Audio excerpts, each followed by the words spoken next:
Good morning, happy Sunday to you all, happy June 9th. Hope you're all well and good, having a good day so far. I got 5 selections for today, a lot of good racing on today, a lot of good racing in Saratoga today. I know there was a lot of good racing yesterday, but they haven't disappointed with today's card as well, so I'm looking forward to a good day's racing. I got 5 selections. I'll do a recap of yesterday, and I have a question from one comment that came in yesterday, so I'll just like to touch on that briefly as well. So let's start on my selections for today. Starting in Saratoga, race 6, Drake's Passage. I know it's 4 to 5, but I think this horse is ready to win today. Beat Elent last time, very high speed figure last time. This horse, if it reproduces what it did last time out, will leave these horses wondering where it went. Drake's Passage, race 6, Saratoga. I took the 4 to 5 this morning in the European markets, and I think this horse is shoo-in to win today. Moving on to race 10 in Saratoga, Silver Skillet. I have a very soft spot for this horse, this filly. This horse is always weaving its way through the magic during its race. I love how this horse acts as well. Every horse will be flapping around, and this horse will just be on the bridle, trying to find a spot. The only hindrance I think is stall 1. I don't think they wanted this stall, to be honest with you. But this horse will be mid-pack hopefully, and will find its way in. Fillies sometimes come together in a month or 2 months. So this horse ran Saratoga twice around this time last year and won 2 times, so the track won't be an issue for this horse. So Silver Skillet, I think today will run very well. 7-2 I got this morning in the European markets, and I think will do very well today. Race 10 Saratoga. Moving on to Munmer Park, race 10. I have a horse here, Short Skirts, name of the horse. This filly made its debut over in Keelan, over 6 furlongs, stepping up in mile today. And guess who rode this horse on debut?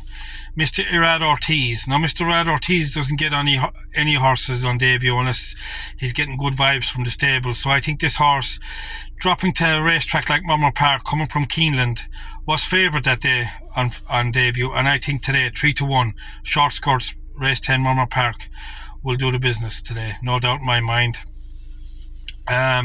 Race 8, Santa Anita. I have a horse here, McVeigh as well. Son of Constitution Hill, won by 7 lengths last time out. You guess how much this horse costs a yearling?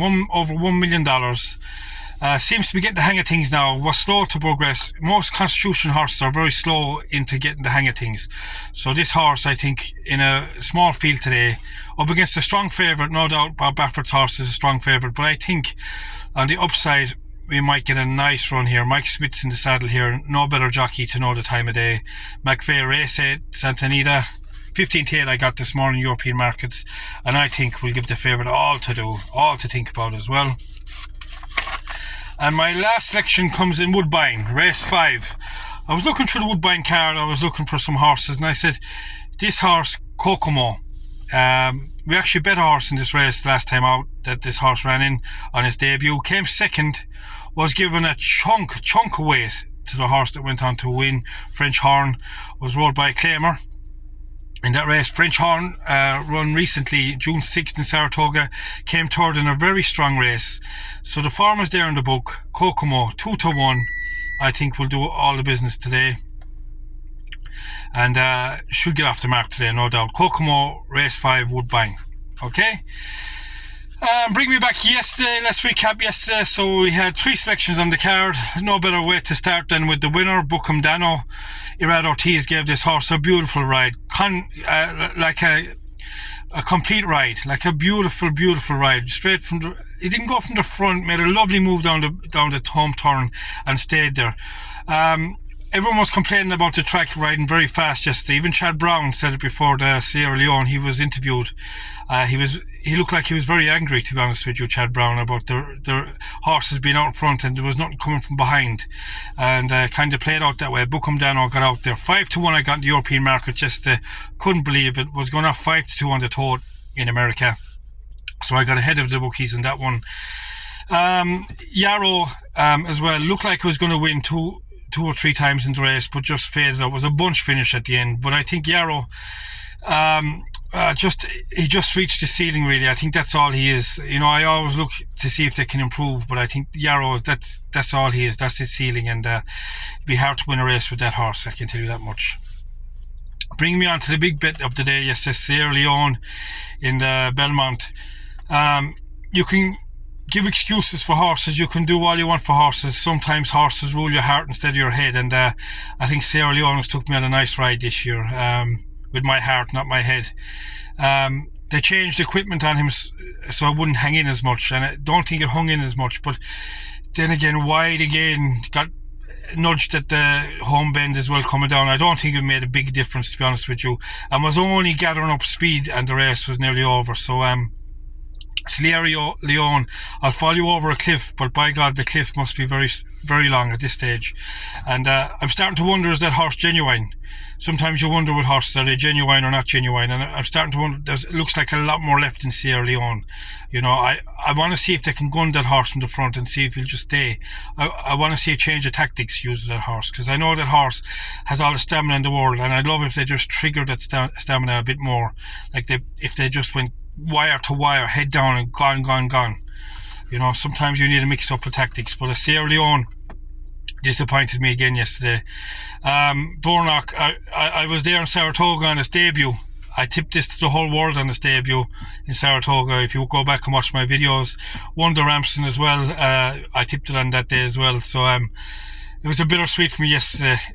Full brother of Madge, the Kentucky Derby winner, and it was good to see 17-1. There was people next to me actually in the bar yesterday that had backed it, so I was so happy for them. They were running around the place dancing, and that's what I love to see.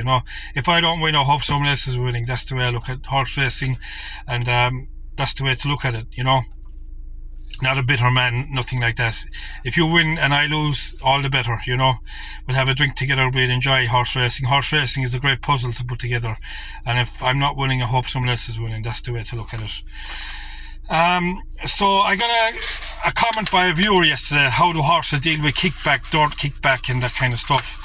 It's basically, there's a multifaceted question really, answer to that, but if you have a good trainer, gets a good horse in young, they usually run around we'll say, just for example, they get a 3-horse race together in the gallops. And we're not talking about a race with silks on, we're just talking about getting a 2-year-old ready for race. So usually gallop 3 horses together. They usually put the most inexperienced horse in behind, tuck him in, get the work rider to go up close, feel the kickback. 1 or 2 times this will happen. Then eventually they start to step up the speed in the horse, start to step up, not going straight for the killer move, but just start to build the horse up. Then they'll start to put the horse between the 2 horses. So they'll get the 2 horses to part, and then the last horse, the most inexperienced horse, will go through the gap.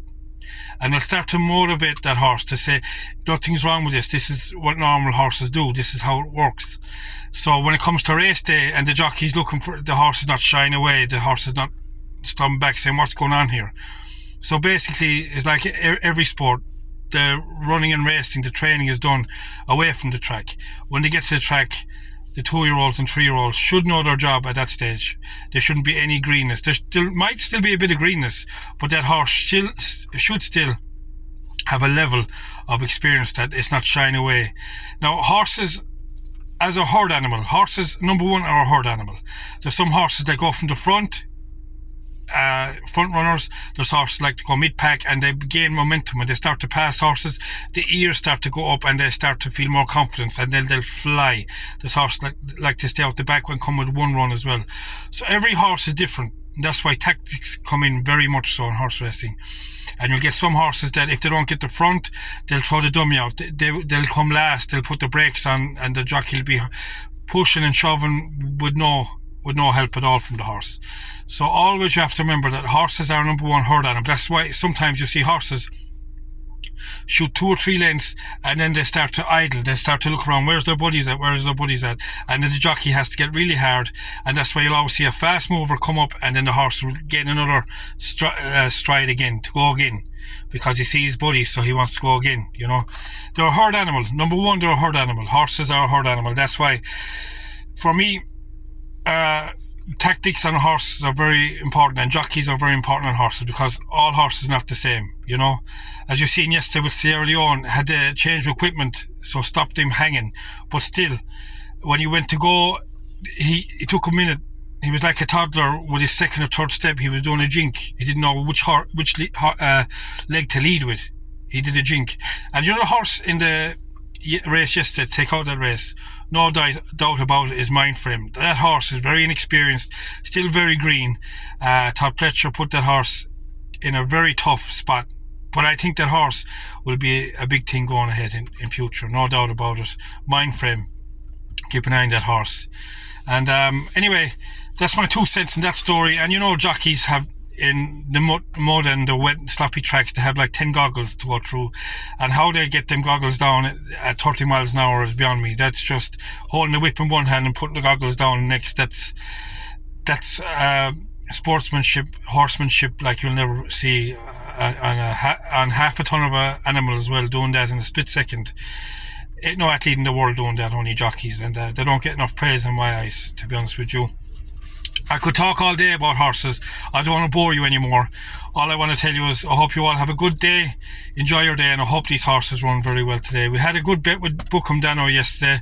I thought we were on a big day yesterday, but didn't go into tuition like I thought. But Yarrow still ran with a lot of credit, but I think that horse, that's his ceiling. And Sierra Leone, you have my heart, but my head says no next time. Sorry about that, Sierra Leone. And wish you all the best of luck on your Sunday's punting. May God be with you, and God bless you and your family. Bye bye.